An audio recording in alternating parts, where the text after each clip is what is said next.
Hello student, आज फिर से स्वागत है आपका आपके अपने YouTube channel MS board teaching classes पर। तो आज हम बात करेंगे क्लास 12th का जो मैथ है उसका जो पेपर आएगा 2024 का, उसका बहुत ही मोस्ट इम्पोर्टेंट क्वेश्चन, जिससे कि आप अपने 8 नंबर पक्के कर लोगे। ठीक है, तो आज की इस वीडियो में आपको बहुत लाभ मिलेगा और इसमें आपको पता चलेगा 8 से 10 नंबर के क्वेश्चन का। ठीक है, तो आज मैं जो क्वेश्चन कराऊंगा उससे आपके 8 से 10 नंबर पक्के होने हैं, तो इसलिए पूरी वीडियो को लास्ट तक देखें, बिल्कुल भी ना छोड़ें। ठीक है, और अगर वीडियो अच्छी लगती है तो वीडियो के लास्ट में जाकर लाइक शेयर सब्सक्राइब जरूर करें। ठीक है, चलिए बढ़ते हैं अपनी वीडियो की तरफ। तो देखिए, जैसा कि आप यहाँ पर देख पा रहे हैं, जो आपके सामने 3 समीकरण लिखे हुए हैं, इसको आपको आव्यूह विधि से हल करना है। तो लेकिन आव्यूह विधि से हल करने के लिए कुछ टॉपिक को आपको पता होना चाहिए, जिसके बारे में अभी हम एक एक करके चर्चा करेंगे। ठीक है, थोड़ा सा पहले इसके बेसिक के बारे में जानकारी लेते हैं, उसके बाद हम क्या करेंगे, वीडियो पर चलेंगे, पूरे क्वेश्चंस को सॉल्व करेंगे। ठीक है, एक एक स्टेप करके। तो सबसे पहले हम इसके बेसिक के बारे में जानकारी लेंगे थोड़ा सा। तो इसका बेसिक क्या होता है उसे जान लीजिए। अगर आप लोगों ने आव्यूह भी नहीं पढ़ा है तब भी कोई दिक्कत नहीं है, मैं थोड़ा सा आपको बेसिक बता दूं, उससे चल जाएगा। लेकिन जब आप बोर्ड एग्जाम की तैयारी कर रहे हो तो आपने आव्यूह तो अच्छी तरह से पढ़ ही रखा होगा, इतनी तो उम्मीद है। तो आइए थोड़ा सा इसके बेसिक के बारे में जानकारी लेते हैं। तो देखिए, इसे बोलते क्या बेटा, इसे सारणिक बोलते हैं। ठीक, क्या तो इन्हें क्या बोलते हैं बेटा, सारणिक और आव्यूह के अनुप्रयोग। ठीक है, सारणिक और आव्यूह के अनुप्रयोग से हमें क्या करना है, इसे हल करना है। तो इसे हल करने के लिए सबसे पहले क्या होना चाहिए, सारणिक को संगत निकाय होना चाहिए। अगर असंगत निकाय होगा तो उसे हमें आगे हल नहीं करना है, ओनली फॉर संगत निकाय पर ही हमें इसे क्या करना है, हल करना है। तो लेकिन देखिए, अब इसमें 2 टॉपिक आगे, संगत और असंगत। तो संगत क्या होता है, असंगत क्या होता है, इसके बारे में भी हमें चर्चा करनी है। और उससे पहले जो समीकरण होते हैं उनकी जो हमें तुलना करनी होती है वो किससे करनी होती है, या फिर ये इसका जो बीजगणितीय रूप क्या होता है और इसको बीजगणितीय रूप को चेंज करके सारणिक रूप में उसे कैसे चेंज करेंगे, इसके बारे में इसमें हम क्या करेंगे, चर्चा करेंगे। ठीक है, तो थोड़ा सा देखिए, इसमें हमें हम इसे बोलते क्या है, आव्यूह के व्युत्क्रम का रैखिक समीकरण के निकाय का हल। यानी कि आव्यूह के जो व्युत्क्रम होता है उसका जो रैखिक समीकरण होता है उसके निकाय को हमें हल करना है। ठीक है, तो उसकी क्या विधि होती है, उसकी पूरी प्रक्रिया मैं अभी आपको बताऊंगा। ठीक है, तो देखिए, इस प्रक्रिया के बारे में पूरी जानकारी लेंगे हम। थोड़ा सा इसे मैंने आपको दिखाया था, इसलिए कि इसे क्या बोलते हैं, हम सारणिक बोलते हैं। अब इसके बेसिक में थोड़ी सी बात करें तो इसके जो समीकरण होते हैं उसकी हम तुलना किससे करते हैं, फिर उसे हम कैसे रूप में व्यक्त करेंगे, वो सारी जानकारी इसमें हम लेंगे। तो सबसे पहले देखिए, इसमें हमें क्या चाहिए, सबसे पहले हम देखेंगे इसमें। तो देखिए, बेसिक की तरफ सबसे पहले इसमें बात करें तो सबसे पहले हमें क्या चाहिए, इसके समीकरण चाहिए। समीकरण किस रूप में होते हैं, ये हमारे होते हैं a1x। ठीक है, उसके बाद होता है हमारा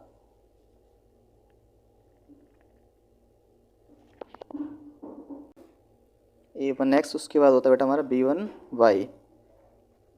b1y प्लस c1 बराबर होता है हमारा d1। इसके बाद हमारा यहाँ पर होता है a2x plus b2y plus c2 equal होता है हमारा यहाँ पर d2। इसके बाद होता है हमारा a3x प्लस v3y प्लस, एक सेकंड बेटा, ax y z, यहाँ पर z होता है आपका cz1, c1z cz2 और यहाँ पर c3z बराबर हो जाएगा आपका d3। तो इसमें हमें क्या करना होता है, इसकी ये जो दे रखा है हमारा, ये क्या होता है, आव्यूह का बीजगणितीय रूप होता है, आपका बीजगणितीय रैखिक समीकरण रूप होता है। इससे आपको क्या करना होता है, जो भी आव्यूह आपको मिलेगा इससे उसकी आपको तुलना करनी होती है। इससे आपको जैसे कि इसकी फॉर्म में, यानी रैखिक समीकरण के रूप में आपको बीज वो दे रखा होगा, आपको कोई समीकरण दे रखे होंगे, वो आपको चेंजेशन करनी है, किस में करनी है, इसकी जो एक फॉर्म बनती है, कौन सी फॉर्म होती है आपकी, ax इक्वल टू b की फॉर्म। ये क्या होता है, आव्यूह के गुणांक होते हैं, जैसे कि x का गुणांक क्या है a1, इसके गुणांक क्या है v1 और z का गुणांक क्या है c1। तो इस फॉर्म में आप इसे चेंज करोगे, तो वो कैसे चेंज करोगे, इसे आप इसे लिखोगे a1 v1 c1 a2 b2 c2 और उसके बाद लिखोगे यहाँ पर वो क्या रहा है, a3 b3 और c3। ठीक है, उसके बाद x की वैल्यू क्या लिखोगे आप, ये वैल्यू होगी आपकी इसकी a की वैल्यू, ये वैल्यू है आपकी a की। उसके बाद b की वैल्यू क्या होंगी, यहाँ पर b की वैल्यू होती है बेटा आपकी जो d1 d2 और d3 है। ठीक है, उसके बाद x की वैल्यू क्या होगी आपकी यहाँ पर, x की वैल्यू होगी आपकी यहाँ पर x y और z। ठीक है, तो यानी कि जो इसका जो सिस्टम होता है, यानी कि जो रैखिक समीकरण होते हैं उसकी आपको तुलना कैसे करनी है आप ये जान चुके होंगे कि सबसे पहले आप उसमें गुणांकों की तुलना करते हैं जो आपके x y z के साथ गुणांक होते हैं, a1 b1 c1 a2 b2 c2 a3 b3 c3। उसके बाद जो आपके d1 d2 d3 होते हैं ये आपके क्या होते हैं, उसमें अचर संख्या होती हैं जो v के इक्वल होती हैं, और जो x y z होते हैं वो क्या होते हैं आपके बेटा, उसके एक्स वाई जेड की उसमें संख्या दे रखी है, यानी जो आपको चर संख्या दे रखी होंगी एक्स वाई जेड। अब सबसे पहले हम बात करेंगे इस पर, इसमें संगत और असंगत पर। तो संगत होने के लिए क्या चाहिए आपको, ठीक है, उसने बोला था संगत निकाय। तो संगत होने के लिए हमें क्या चाहिए, संगत होने के लिए हमें चाहिए mod a not equal to zero. तो मॉड ए तो आप निकालना जानती होंगे, जब आपने आप भी पढ़ रखे हैं तो मॉड ए तो हम आसानी से निकाल सकते हैं, इसमें कोई दिक्कत नहीं है। तो mod a not equal to zero होगा तो हमारा समीकरण निकाय क्या होगा, संगत होगा। अगर इसमें मॉड ए इक्वल जीरो आ जाता है तो समीकरण क्या हो जाएगा हमारा, असंगत। ठीक है, असंगत। लेकिन अगर इसमें ए की मॉड ए की जो वैल्यू है अगर वो नेगेटिव भी आती है तब भी कोई दिक्कत नहीं है, लेकिन जीरो नहीं आनी चाहिए। जीरो आने पर क्या हो जाता है, वो असंगत हो जाएगा। ठीक है, जीरो नहीं आनी चाहिए, बाकी सब चलेगा, इसमें माइनस की हो प्लस की हो कोई भी दिक्कत नहीं है, सब कुछ चलता है। ठीक है, अच्छा ठीक है, एक डाउट और बनता है हमारा कि इसमें मॉड ए की वैल्यू जीरो क्यों नहीं होनी चाहिए। ठीक है, अगर हमें पता है कि ए इनवर्स इक्वल टू क्या होता है हमारा 1/मॉड ए इंटू एडजॉइंट ए। ठीक है, ये हमारा फॉर्मूला होता है ए इनवर्स का। अगर इसकी जगह हमारा जीरो हो जाएगा तो हमारा ए इनवर्स की तो कोई वैल्यू मिलेगी नहीं हमें, उसकी वैल्यू में क्या मिलेगी, जीरो मिलेगी। जीरो भी नहीं मिलेगी हमें, क्या मिलेगी, इन्फिनिटी मिलेगी, क्योंकि ए किसी में अगर जीरो का डिवाइड करती है तो उसका क्या हो जाता है, अपरिभाषित हो जाता है वो। ठीक है, तो ये भी डाउट हमारा क्लियर हो गया कि अगर हम जीरो से यहाँ पर मोड ए की वैल्यू जीरो होगी तो उससे आगे हम सॉल्व ही नहीं कर पाएंगे, क्योंकि वो हमारा जो समीकरण हो जाएगा वो क्या हो जाएगा, हमारा अपरिभाषित हो जाएगा। क्योंकि इस जो ये जो समीकरण इन्हें हल करने के लिए हमें इन्वर्स की भी आवश्यकता पड़ेगी, इसलिए इसमें बोला जाता है कि अगर समीकरण संगत होगा तो ये हमें आगे सॉल्व करना है, अन्यथा की स्थिति में आगे हमें सॉल्व नहीं करना है। ठीक है, तो आप यहाँ तक समझ चुके होंगे, कोई दिक्कत नहीं है। तो आगे हम बात करते हैं थोड़ा सा, देखिए एक दो स्टेप की बात और कर लेते हैं। इसमें जब बात हुई है इसकी बेसिक की, तो यानी कि सारणी को जो सॉल्व करते हैं उसके लिए हमें कुछ इसकी चिन्ह प्रॉपर्टी होती है इसमें। ठीक है, कुछ चिन्हों के बारे में भी हमें जानकारी इसमें होनी चाहिए। तो चिन्ह कौन कौन सी की जानकारी होनी चाहिए हमें इसमें थोड़ा सा, कि जैसे कि देखिए इसमें अगर हम बात करें किसकी, कि A11 समीकरण क्या होता है, A12 A11 उसके बाद होता है हमारा A13, उसके बाद यहाँ पर 21 22 23 24 नहीं 31 32 और 33, इस प्रकार से हमारे आव्यूह की रचना होती है। तो फिर तो ज़्यादा जानकारी रहेगी, ज़्यादा भीतर जाना पड़ेगा इसमें हमें कि इसकी रचना कैसे ये क्या हुआ है। तो इसमें देखिए सिंपल से जान लेते हैं, ये A11 A12 A13 से क्यों स्टार्ट होता है। सबसे पहले A11 का मतलब क्या होता है, इसका मतलब होता है पहली रो पहला कॉलम, यानी ये होता है M इंटू N। तो M इंटू N मतलब पहली M होता है इसमें रो और N होता है इसमें कॉलम। तो A11 का मतलब होता है इसमें पहली रो ये पहला कॉलम है। ठीक है, और A12 का मतलब होता है पहली रो दूसरा कॉलम है। A13 का मतलब होता है पहली रो तीसरा कॉलम। ठीक है, इस प्रकार से इसकी रचना होती है और उसी के अनुसार इसके चिन्ह लिखे जाते हैं। ठीक है, चिन्ह क्या होते हैं इसके, उसके बारे में जानकारी कर लेते हैं कि यानी कौन सी वर्ड पे कौन सा चिन्ह आएगा, यानी कौन से नंबर पे, यानी A11 पे कौन सा आएगा, A12 पे कौन सा आएगा, उसके बारे में। तो देखिए A11, तो A11 पे कौन सा चिन्ह होता है आपका प्लस, 12 पर माइनस, 13 पर भी हमारा प्लस, 21 पर माइनस, 22 पर प्लस होता है और 23 पर हमारा माइनस। उसके बाद आती है बात 31 की, तो 31 पे कौन सा हुआ,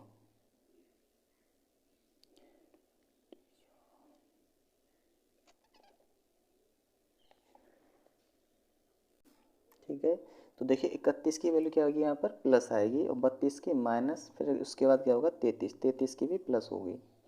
तो ये हमारी चिन्ह प्रॉपर्टी होती है। इसमें अब ये जो वैल्यू आती है वो आती कैसे, मान लीजिए अब 31 32 33 की बात, यहाँ पे 45 55 किसी की बात हो सकती है, तो उसकी वैल्यू कैसे आएगी। तो यहाँ पर होता है -1 की पावर m प्लस n, यानी कि रो और कॉलम का नंबर लिखिए, उससे हमें पता चल जाएगा इसकी चिन्ह प्रॉपर्टी में इसका जो चिन्ह है वो प्लस का आएगा या माइनस का आएगा। तो जैसे कि हम बात करेंगे यहाँ पर किसकी, 12 की, तो इसमें 12 की हम बात करते हैं तो 12 में मतलब क्या होता है, इसमें देखिए मैंने अभी आपको बताया था कि 12 क्या होता है।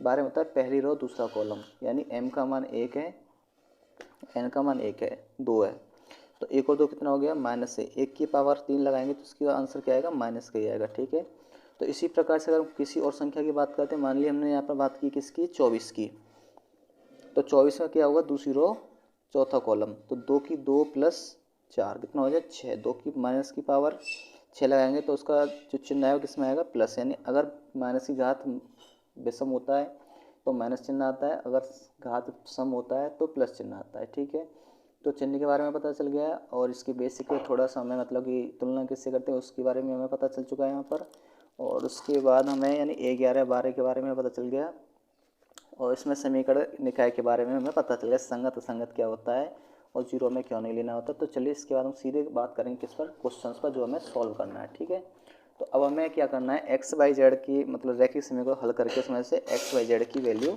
ज्ञात करनी है।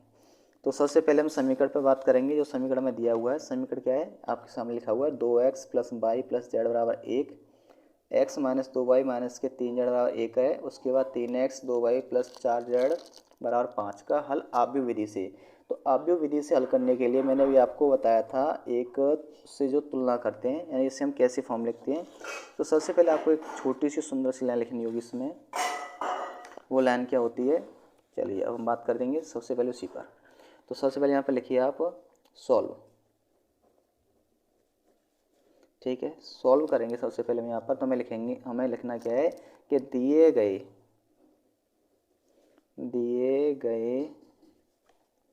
समीकरण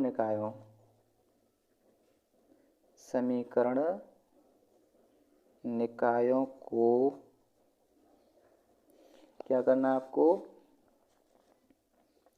ax बराबर b के रूप में लिखने पर। ठीक है, इसके रूप में आपको लिखना है। कैसे लिखना है, इससे पहले अभी भी मैंने आपको एक बेसिकली बताया था, थोड़ी सी जानकारी दी थी यहाँ पर, जिसे मैं आपको एक और दिखा दूँ कि सबसे पहले आपको क्या करना है, ax1 b/1 cz1 बराबर d1, ax2 a2x b2y और c2z d बराबर d2, यानी इसको आपको किस रूप में चेंज करना है, ax बराबर b के रूप में चेंज करना है। तो आपको इसमें से a क्या होता है, आपका इसमें x के गुणांक होते हैं v, और जो b1 वाली वैल्यू होती है b1 c1 और b3 वो क्या होता है y की वैल्यू होती है, और c1 c2 c3 वो क्या होता है आपकी z की वैल्यू होती है। ठीक है, तो आपको क्या करना है, 1 बाय 1 करके इनको सबको लिखना है यहाँ से, इसकी तुलना करके। तो यहाँ से और हम तुलना करेंगे, यहाँ पर बात करें इसकी तुलना की, तो तुलना करने के बाद हमें यहाँ पर जो वैल्यू प्राप्त होंगी वो क्या होंगी बेटा, सबसे पहले आपको लिखना होगा यहाँ पर a इक्वल टू, a की वैल्यू क्या मिलेंगी हमें यहाँ पर, यानी x1 का यानी a1 की वैल्यू कितनी है आपकी यहाँ पर 2 है, यानी x का गुणांक कितना है आपका यहाँ पर 2। उसके बाद y का गुणांक कितना है 1 है, क्योंकि y के साथ कोई संख्या नहीं है, z का गुणांक कितना आपका 1 है। उसके बाद हम बात करेंगे सेकंड रो में x की वैल्यू, a की वैल्यू a2 की वैल्यू 1 और b2 की वैल्यू माइनस के 2 और c2 की वैल्यू माइनस के 3। उसके बाद हम बात करेंगे यहाँ पर तीसरी रो में a3 की वैल्यू 3 है हमारी, और b3 की वैल्यू हमारी यहाँ पर 2 है, और c3 की वैल्यू हमारी यहाँ पर 4 है। a की वैल्यू हमें फाइंड हो गई यहाँ से। अब हमें करना है क्या बेटा, b की वैल्यू, सॉरी पहले x लेते हैं। x में हमारे पास तीनों चर हैं, x y और z। ठीक, उसके बाद हम बात करेंगे किस पर, यहाँ पर बात करेंगे वो b की। तो b बराबर जो हमारे पास काउंटिंग है 1 1 5, ठीक है, 1 1 और ये 5, 1 1 5 है। तो यानी a x और b तीनों की वैल्यू में फाइंड हो चुकी है। तो सबसे पहले अब हमारा मेन काम क्या रहेगा बेटा, यहाँ पर मेन काम है हमारा यहाँ पर इसमें ए इनवर्स ज्ञात करना। क्या है हमारा मेन काम यहाँ पर, ए इनवर्स। अब ए इनवर्स की प्रक्रिया क्या क्या होती है वो आप बखूबी जानते होंगे, इससे पहले आपने पढ़ा भी होगा, नहीं भी पढ़ा होगा तो आज ए इनवर्स भी निकालना आप यहाँ से सीख जाओगे। तो सबसे पहले हमें क्या करना है, इसका अस्तित्व चेक करना है। तो अस्तित्व चेक करने के लिए हमें क्या करना होगा, पहले मॉड ए ज्ञात करना है हमें। क्या करना है, मॉड ए। तो मॉड ए के लिए हमें क्या चाहिए, 2 1 1 1 -2 -3, और उसके बाद हमारे पास यहाँ पर 3 2 और 4। ठीक है, इसका हमें क्या करना है बेटा, मोड ज्ञात करना है। तो मोड ज्ञात करने के लिए सबसे पहले हम क्या करते हैं, इसमें R1 के सापेक्ष R2 के सापेक्ष किसी के भी सापेक्ष आप इसमें प्रसारण कर सकते हो, जैसे भी आपकी इच्छा हो। तो सबसे पहले हम क्या करेंगे, R1 के सापेक्ष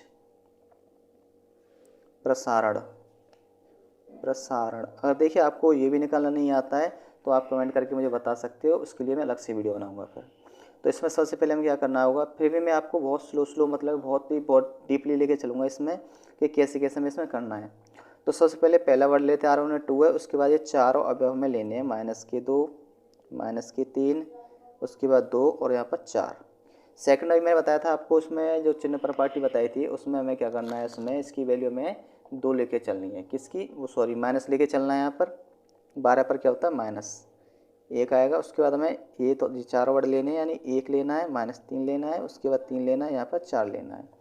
उसके बाद हमें क्या करना है, 13 पर प्लस का चिन्ह होता है। उसके बाद हमें देखना है यहाँ पे अब सामने वाले तीनों, ठीक है, 1 -2 3 और 2। अब इन्हें हमें सॉल्व कैसे करते हैं, इसका इससे मल्टीप्लाई, इसका इससे मल्टीप्लाई करना है।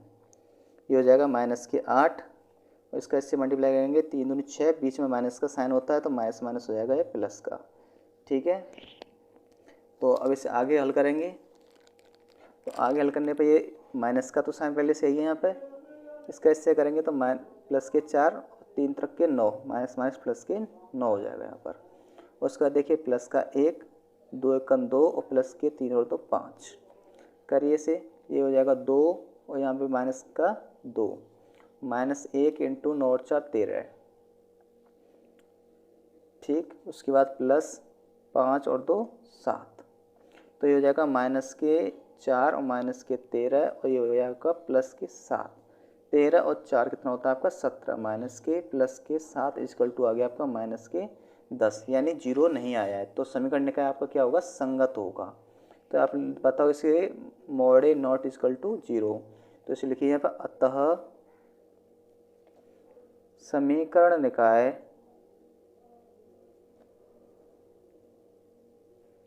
निकाय संगत है।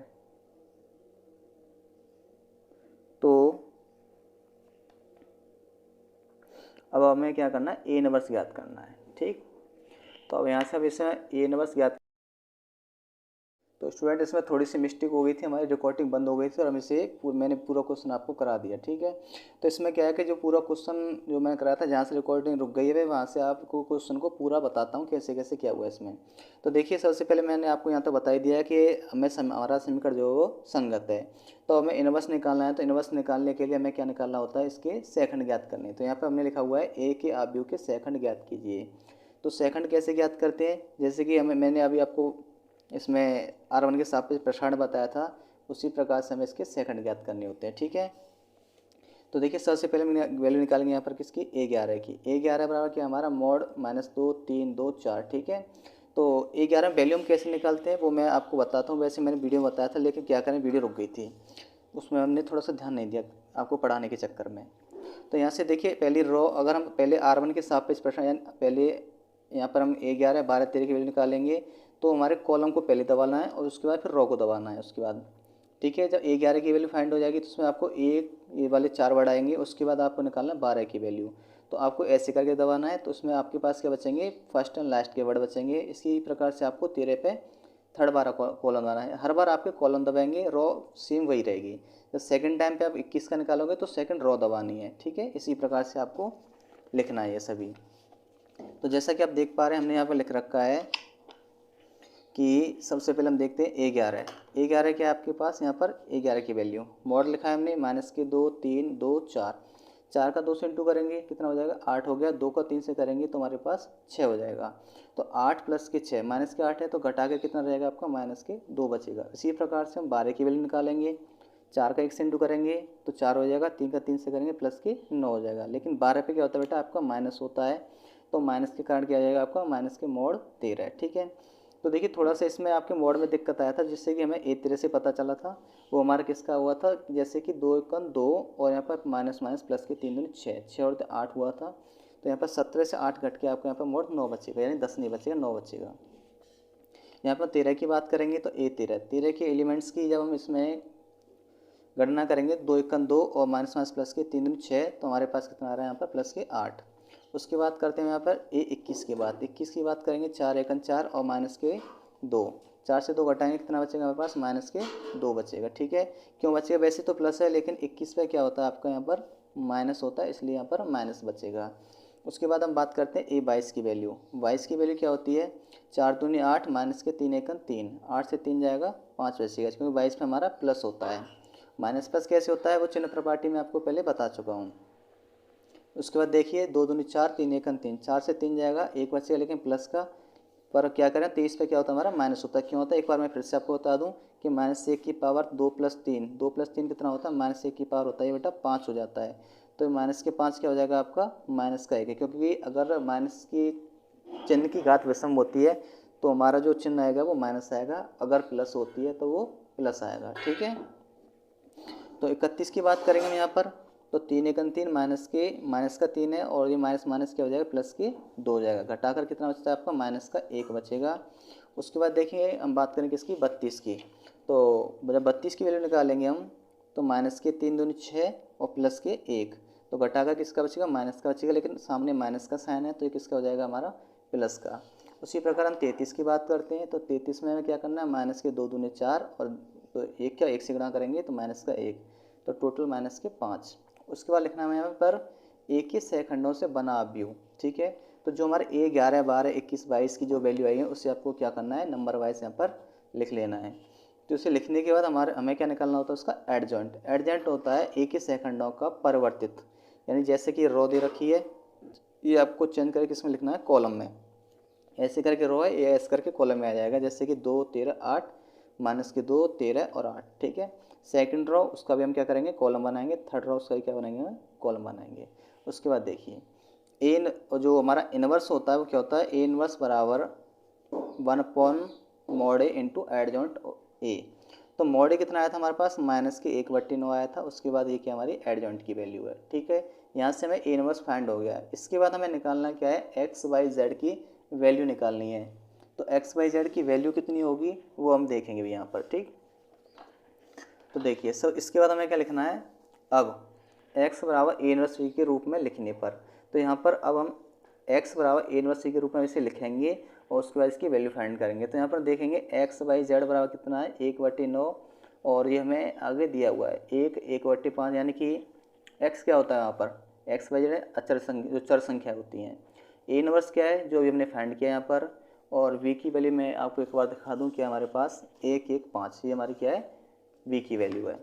तो इसके बाद आपको अवयव का गुणा करना आता होगा, वो हम कैसे करते हैं कि पहली रो पहला कॉलम, यानी पहले वाले मैट्रिक्स की तो हम रो लेते हैं, दूसरे वाले का हम कॉलम लेते हैं। ठीक है, तो सबसे पहले हमें x की वैल्यू लेनी है, तो पहली रो और पहला कॉलम हमने लिया यहाँ पर -2 -5, तो ये कैसे आया, 1 का 2 से इंटू माइनस के 2, 2 का 1 से इंटू माइनस के 2, 5 का 1 से इंटू माइनस के 5, सबको प्लस कीजिए कितना हो जाएगा हमारे पास टोटल 2 दूनी 4 और 1 5, ठीक सॉरी 2 दूनी 4 4 और 5 9, माइनस 1/9 इंटू माइनस के 9, 9 से 9 कैंसिल हो जाएगा, कितना आ गया x की वैल्यू आपके पास 1, बाई बराबर माइनस के, अब देखिए इसमें क्या हमारा दूसरी रो पहला कॉलम, 1 का 13 से गुणा माइनस के 13, 5 से 5, 5 का 5 से करेंगे तो 25। ठीक, जैसा कि हम यहाँ पर देख पा रहे हैं, तो देखिए यहाँ पर पहले हमने 1 का 13 से गुणा किया तो यहाँ पर कितना आ गया 13 आ गया, फिर 1 का गुणा 5 से किया तो 5 आ गया, फिर 5 का किससे करेंगे इसमें 5 से किया तो 5 25,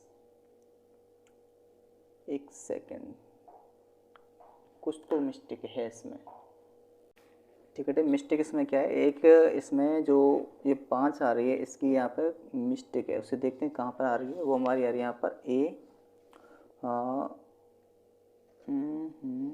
कहाँ पर हो रही है भाई इसमें मिस्टेक, 2 दूनी 4 और 1 5, तो ये मिस्टेक आ रही है हमारी